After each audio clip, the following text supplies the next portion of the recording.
aqui para vocês, estou trazendo aqui um vídeo para auxiliar vocês nos estudos para a nossa prova.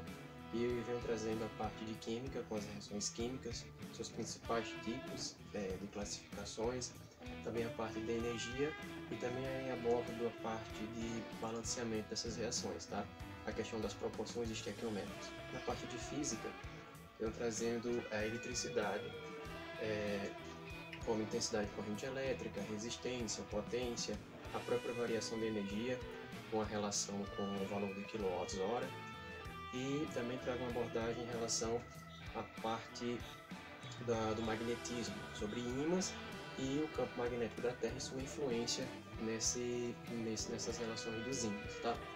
Espero que vocês gostem. Desde já peço que vocês, se não for inscrito, se inscreve no canal e deixa aí seu joinha, seu like, tá? Valeu!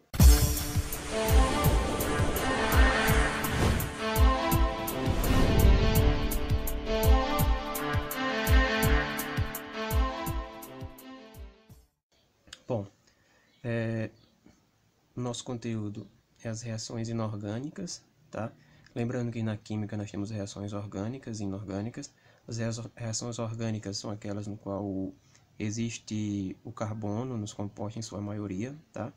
E as reações inorgânicas são de compostos de origem mineral, tá?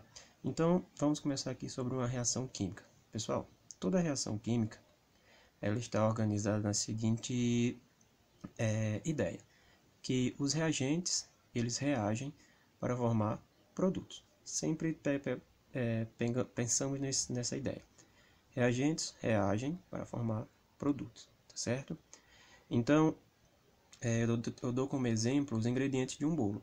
Os ingredientes de um bolo você tem, eles reagem para poder formar o produto, que é o bolo, tá certo? Trago uma equação aqui, que é a reação de formação da água, de síntese da água, onde você tem H2 gasoso mais O2 gasoso, ou seja, H2 gás hidrogênio, O2 gás oxigênio, que reagem, ó, o sinalzinho aqui de mais, ó, que reagem os dois para formar duas moléculas de água, 2H2O líquido. Então, assim, esses números que estão na frente de cada composto, aqui, ó, número 2, número 1, número 2, eles são chamados de coeficientes estequiométricos. Esses coeficientes, eles servem tanto para a gente realizar comparações em relação ao próprio balanceamento, e ainda também existem muitas questões que ele pede a soma desses números, desses coeficientes. Por exemplo, se fosse para mim pedir a soma dessa equação aqui dos coeficientes, ficaria 2 mais 1, 3, com mais 2, 5, certo? Se fosse para mim pedir a soma dos coeficientes. E nesse estudo de reações químicas, nós também destacamos quanto aos estados físicos. Eles vêm representados entre parênteses, ao lado, na parte direita de cada composto. Tá? Por exemplo, G gasoso, L líquido, S sólido, AQ aquoso, certo? Outra parte também que pode vir abordado, que pode vir destacado na própria equação química, é alguns símbolos. Por exemplo, o símbolozinho do lambda, que significa energia luminosa. Quer dizer que para que uma reação química ela aconteça, ela precisa de energia luminosa. O delta significa aquecimento. A setinha para cima, liberação de gás, a setinha para baixo, formação de um sólido, tá certo? Vamos dar como exemplo aqui a formação da amônia, NH3. Vamos pegar aqui o gás nitrogênio, o gás hidrogênio. Lembra, para nós balancearmos equações químicas, tratamento de balanceamento, primeiro podemos utilizar essa regra do macho, metais, não metais, carbono, hidrogênio e oxigênio. Ou seja, deixa o oxigênio por último. Se não tiver metais e não metais, vai para o carbono, hidrogênio, oxigênio por último, tá certo? Nesse caso aqui eu tenho um nitrogênio, que é um não metal, vou começar com ele. Mas lembrando que aqui, ó, esse índice, como está especificado, númerozinho pequeno é o índice. Aqui eu tenho 2, aqui eu só tenho 1. Lembrando que eu não posso mudar índice, eu posso mudar o coeficiente para poder deixar na mesma quantidade. Então, se eu colocar o número 1 aqui, e aqui eu colocar um 2, quando você faz 2 vezes 1, 2. 1 vezes 2, 2. Balanceia o nitrogênio. Quando eu coloco esse 2 aqui, eu passo a ter agora 6 hidrogênio. Por quê? 2 vezes 3, 6. Para mim balancear, eu vou colocar aqui um 3. Então fica 3 vezes 2, 6. Balanceei todos. Mesma coisa, vamos para esse de baixo. Nesse aqui, nós temos C2H6O mais O2 formando CO2 mais H2O. Seguindo a regra, não tem um metal, tem um não metal. Também não tem, só tem um carbono, hidrogênio e oxigênio. Como aqui eu tenho 2 carbonos, eu vou aqui, ó, coloco um 2 também. Balanceei o carbono, deixei igual. Vamos para o hidrogênio agora. 1 vezes 6 é 6. Que número multiplicado por 2 dá 6? Tem que ser um 3. 3 vezes 2, 6. Quando eu faço isso, olha o que acontece com o oxigênio. 2 vezes 2, 4. 3 vezes 1, 3. 4 e 3, 7. Como aqui só tem 1, se eu colocar um 3 aqui, fica 3 vezes 2, 6. Com mais um aqui, 7. Tá ok? Bom, em relação à classificação dos principais tipos de reações químicas, nós temos 4 tipos. A reação de síntese ou adição, a reação de decomposição, análise, a reação de simples troca ou deslocamento e a reação de dupla troca. Bom, em cada situação dessa eu trago um exemplo que generaliza todos, cada situação dessa. E eu coloco um exemplo embaixo referente também a cada tipo. Por exemplo, quando você tem 2 reagentes ou mais, mas você só forma um produto, você tem a chamada reação de síntese, ou seja, quando você sintetiza algo, você está produzindo algo, que é chamada reação de adição. Então você tem 2 reagentes ou mais, mas formam um produto, síntese ou adição. Lembrando que é só a parte de classificação. A reação de decomposição é o contrário da de síntese. Aqui você vai ter um reagente, mas você vai formar 2 ou mais produtos. Aqui eu trouxe na parte de síntese o exemplo da formação do gás carbônico, CO2, dióxido de carbono, né? E aqui eu tenho a reação de decomposição do ácido sulfúrico, formando trióxido de enxofre e água. Em relação à reação de simples troca, também chamada de deslocamento, é quando você tem uma substâncias simples podem ser metais ou não metais, substâncias simples, que reagem com a substância composta. Lembrando que substância simples é quando você tem um único elemento químico. Quando ele reage com essa substância composta, vai formar uma substância composta e uma simples. Ou seja, se você ver aqui essa ordem que generaliza, é como se o A estivesse tirando o B do canto e o B ficando sozinho aqui, ó. Nessa de baixo, que é o não metal reage com não metal, o A estivesse tirando o C e o C fica sozinho, tá? Na reação de dupla troca, são 2 substâncias compostas que reagem para formar 2 compostas, tá certo? O exemplo que eu trago aqui é o nitrato de prata, que reagiu com cloreto de bário, para formar o cloreto de prata mais o nitrato de bário. Ou seja, lembrando que sempre você pega que o primeiro é positivo, o segundo negativo, positivo, negativo. Aí é simples. Positivo de um, negativo do outro, BaCl. Positivo de um, AgCl, desculpe, tá? E aqui BaNO3, pode olhar lá, tá certo? Como aqui vai ser apenas a parte de classificação, não vai ter o procedimento de fazer as reações, que tem um procedimento que você faz a reação de simples troca e dupla troca. Você vai verificar a fila de reatividades, metais, não metais, aqui você vai fazer 2 trocas simultâneas, tá?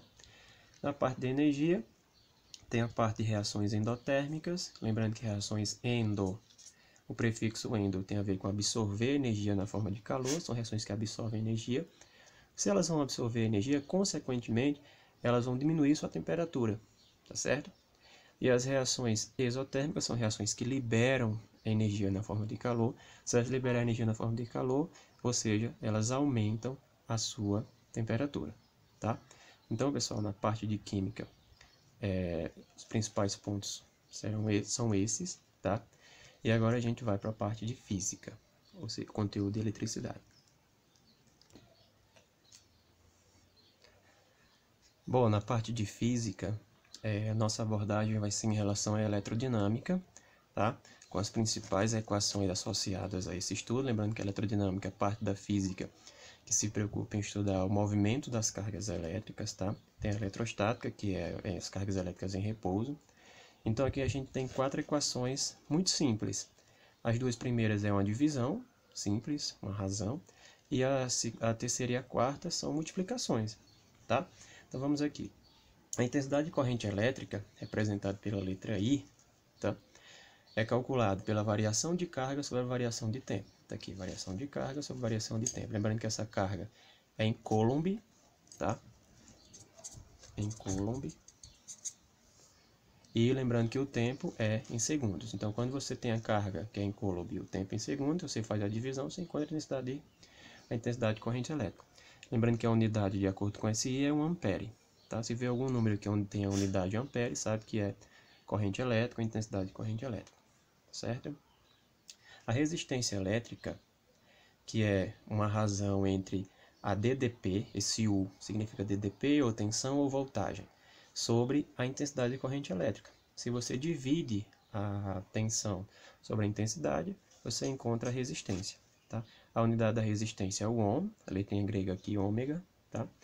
E essa DDP ela pode vir tanto, as mais comuns, é 220 volts ou 110 volts. Tá? Mas pode vir outros valores também de DDP, diferença do potencial. A potência elétrica também relaciona a tensão e a intensidade, só que ao invés de fazer uma razão, uma divisão, faz agora a multiplicação, um produto. Então, se você pegar U e multiplicar por I, você acha a sua potência. Lembrando que a letrinha P, a unidade de potência em watts, tá? A letrinha W, tá ok? E a energia elétrica, ela é calculada somente pegando a potência pela variação de tempo, que é onde nós temos aqui o kWh. Lembrando que se a unidade lá tiver em watts, é só você fazer a divisão por 1000 que você acha em quilowatts. Tá ok? Então aqui são as 4 equações que iremos precisar, que vocês precisam para a parte da nossa atividade. 2 de divisão, 2 de multiplicação, tá? Então vamos agora a alguns exemplos de que nós podemos utilizar essas 4 equações aqui, tá certo? Vou mostrar a vocês. Então, pessoal, aqui eu coloquei 4 situações, 4 atividades simples, no qual a gente poderá utilizar aquelas equações citadas anteriormente. Ou seja, 2 divisões e 2 multiplicações, tá certo? Por exemplo, começa aqui, ó. Qual a intensidade de corrente elétrica que atravessa um condutor onde a quantidade de carga é 25 coulomb em 5 segundos? Então, lembrando, I é a variação de carga sobre a variação de tempo. Então, se você tem a carga que é 25 e o tempo é 5, 25 dividido para 5, 5. Só lembrar da unidade que é 5 ampere. Certo, pessoal? Então, se você tem carga, coulomb, tempo, segundos, divide, acha a intensidade de corrente elétrica. Ok?